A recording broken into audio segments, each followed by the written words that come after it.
دل دیا دہلیز از قلم رفت سراج۔ اگر یہ سب بے قصور ہیں تو میں بھی بے قصور تھی۔ ان کی کوئی اور دنیا اور کوئی خدا نہیں ہے۔ تمہیں کیا پتہ خان، اپنا وجود پیش کرنا عورت کی سب سے بڑی سخاوت اور سب سے بڑی ہار ہے، مگر یہ ہار مرضی کی ہو تو عورت گلاب اگاتی ہے، مرضی کی نہ ہو تو اس ڈاکے پر کبھی خود کو معاف نہیں کرتی۔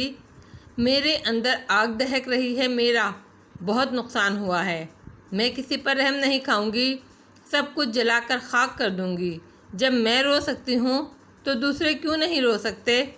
جب میں مر مر کے جی سکتی ہوں تو اور کیوں ایسا نہیں کر سکتے؟ جب میری ہنسی کے بغیر آس پاس خوشی برس سکتی ہے، جب علی کے بغیر اس کے جیتے جی اس کے ماں باپ زندہ رہ سکتے ہیں، جب اس کے بغیر اس کا محکمہ چل سکتا ہے، جب میرے بغیر میری ماں زندہ رہ سکتی ہے، جب میرا باپ اپنا نسب ایک طوائف کی جھولی میں ڈال سکتا ہے، تو پھر سب کچھ ہو سکتا ہے۔ وہ میرے ہاتھ تو آئے، پھر بتاؤں گی اسے بھی بھول کی قیمت۔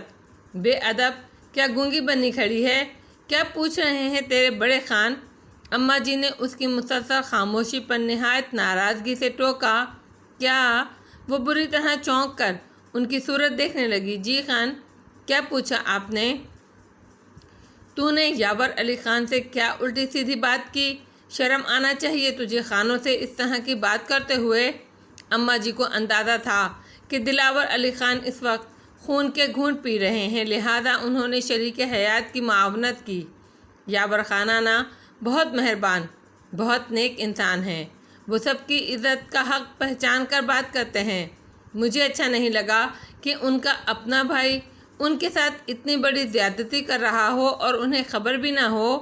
کمرہ ہلا تھا یا پوری حویلی یا چھت سر پر آ رہی؟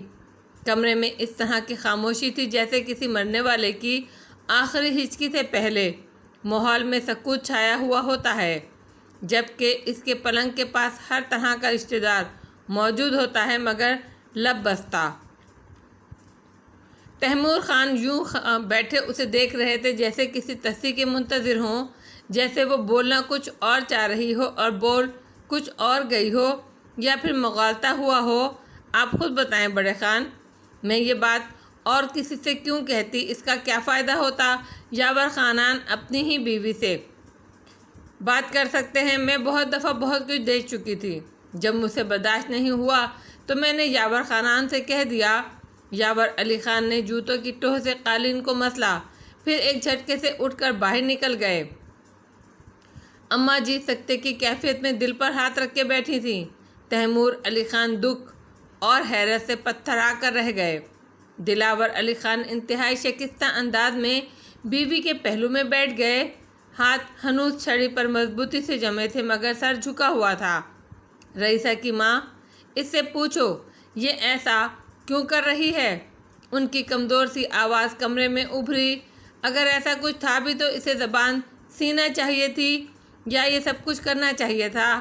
اماں جی خالی خالی آنکھوں سے مطربہ کی شکل دیکھ رہی تھیں۔ چند ثانیے بعد تیمور علی خان اپنی جگہ سے اٹھے اور آہستہ آہستہ چلتے ہوئے مطربہ کے قریب آئے۔ بابا صاحب نے اپنے نشست کے انداز میں کوئی تبدیلی نہیں کی۔ اماں جی بھی ساکت تھیں۔ مطربہ اچھل کر 2 قدم پیچھے ہٹ گئی۔ تیمور علی خان 13 پولینڈ مالیت کی بلیک اسٹائلش پتلون اور لیمن کلر شرٹ میں ملبوس بلا کے خوبصورت اور پرکشش نظر آ رہے تھے۔ کیا چاہیے تمہیں؟ ان کی آواز میں کوئی اتار چڑھاؤ نہیں تھا۔ مطربہ سر جھکائے ہونٹ کاٹ رہی تھی۔ بابا صاحب کی موجودگی میں تھوڑی بہت تقویت ضرور تھی، مگر تیمور علی خان سے اس وقت ہر طرح کی امید کی جا سکتی تھی۔ ہم پوچھ رہے ہیں تم سے کچھ، کیا چاہیے تمہیں؟ بابا صاحب، اماں جی اس وقت یہاں موجود ہیں، ہم تمہیں اس بات کی ضمانت دیتے ہیں کہ ہم میں سے کوئی بھی تمہیں کسی قسم کا نقصان نہیں پہنچائے گا، مگر شرط یہ ہے کہ تم ہم تینوں کی موجودگی میں صرف یہ بتا دو کہ تمہیں کیا چاہیے، زمین، حویلی، یا وہ قدرے جھجک کر رکے، یا تیمور علی خان جیسے پیٹرول پڑا ہوا تھا، تیلی دکھانے کی دیر تھی، ایسی ہی بھڑبڑا کر آگ لگی کہ تن من خاکستر ہو گیا۔ وہ 2 قدم مزید پیچھے ہٹ گئی۔ اماں جی نے دونوں ہاتھوں سے سر تھام لیا جیسے وہ کہیں اکھڑ کر بھاگا جا رہا ہے۔ بابا صاحب پورے حلم اور وقار سے صورتحال کا سامنا کر رہے تھے۔ خود غرض لڑکی، تم اتنا آگے نکل جاؤ گی، ہمیں یہ امید نہیں تھی۔ انسان کا پہلا کمفرٹ روٹی کے بعد یہ ہے کہ سوسائٹی میں اس کی عزت ہو۔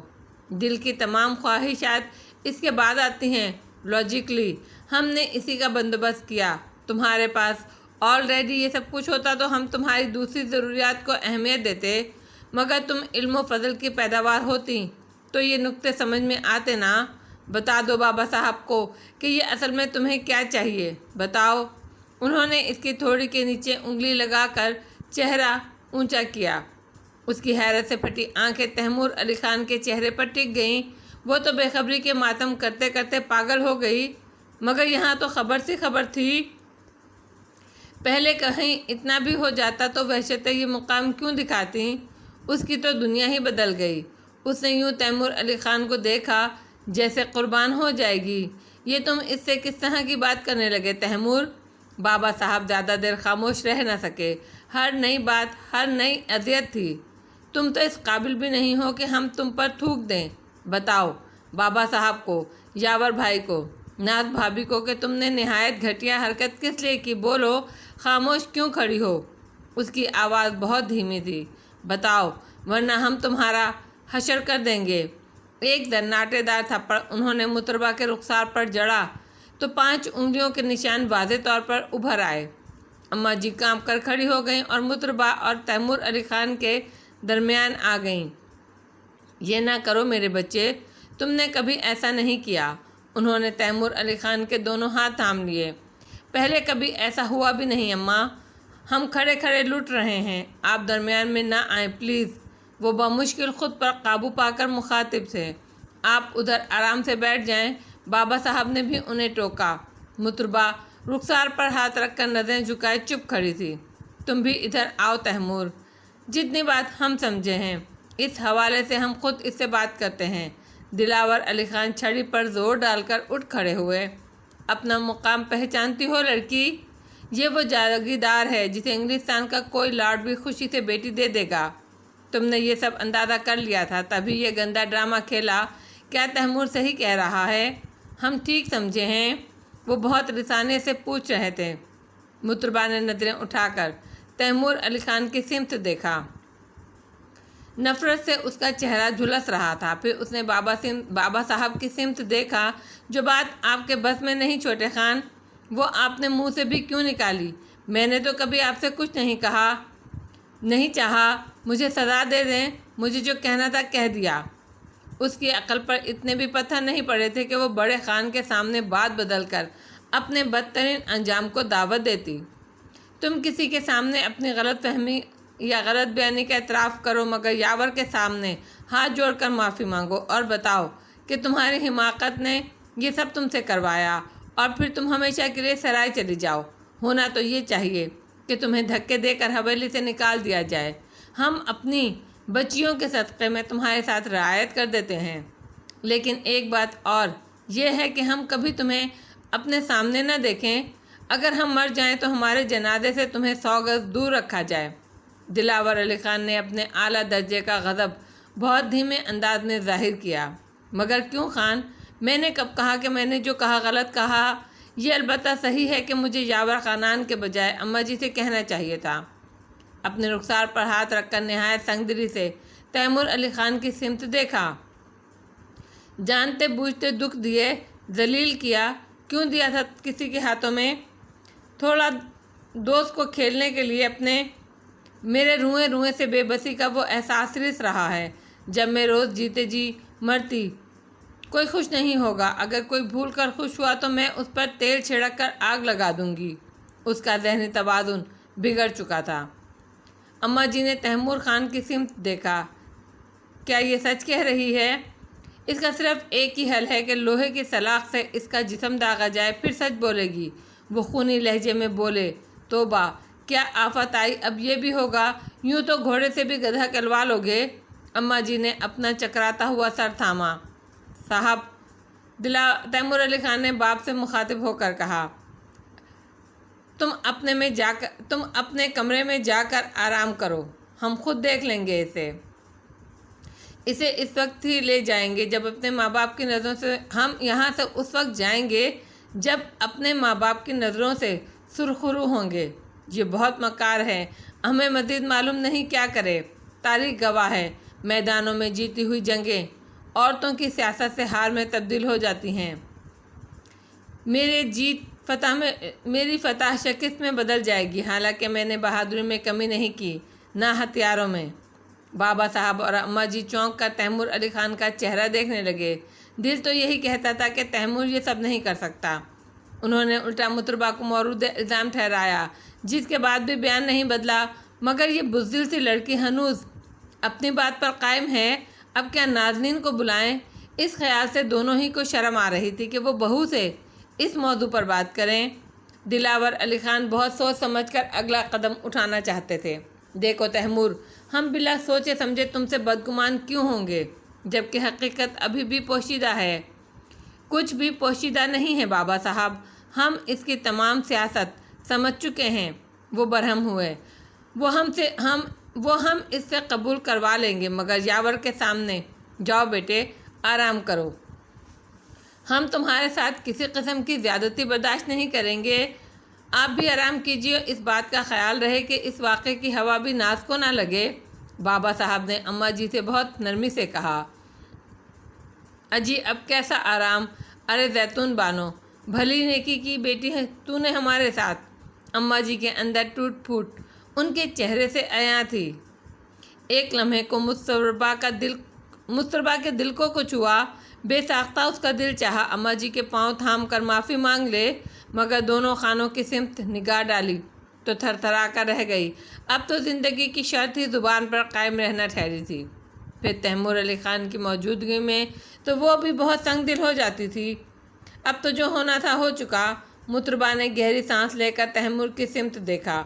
اسی دم عالم تاب گھبرائی ہوئی اندر داخل ہوئی۔ اماں جی، ناز کی طبیعت بہت خراب ہے، میں نے ڈرائیور سے گاڑی نکلوانے کو کہہ دیا ہے، آپ بھی چلیے۔ اماں جی ایک دم کھڑی ہو گئیں۔ یاور کہاں ہے؟ وہ تو کہیں دکھائی نہیں دے رہے۔ بس آپ جلدی کیجیے، اسی ہسپتال چلنا ہے جہاں ناز نے نام لکھوایا ہے۔ وہ دبے دبے لہجے میں گویا ہوئیں۔ وہ اتنی پریشان تھی کہ انہوں نے کمرے کی غیر معمولی صورتحال کی طرف توجہ بھی نہیں دی تھی۔ اماں جی کی سمجھ میں بات آ گئی۔ انہوں نے بابا صاحب کی طرف دیکھا۔ مجھے چھوٹی بہو کے ساتھ جانا ہوگا، آپ فکر نہ کریں، کوئی ایسی بات نہیں۔ وہ عالم تاب کے پیچھے نکل گئیں۔ لڑکی تم بھی جاؤ، باری کو ہمارے پاس چھوڑ جاؤ، آج سے اس کا تمہارے ساتھ کوئی تعلق نہیں۔ مزید تمہارے ساتھ کیا کرنا چاہیے سوچ کر بتائیں گے۔ بابا صاحب کا لہجہ بالکل سرد و سپاٹ تھا۔ اب تم جا سکتی ہو، گویا انہوں نے جتا دیا کہ اب اس کی کوئی بات نہیں سنی جائے گی۔ وہ فوراً باہر نکل گئی۔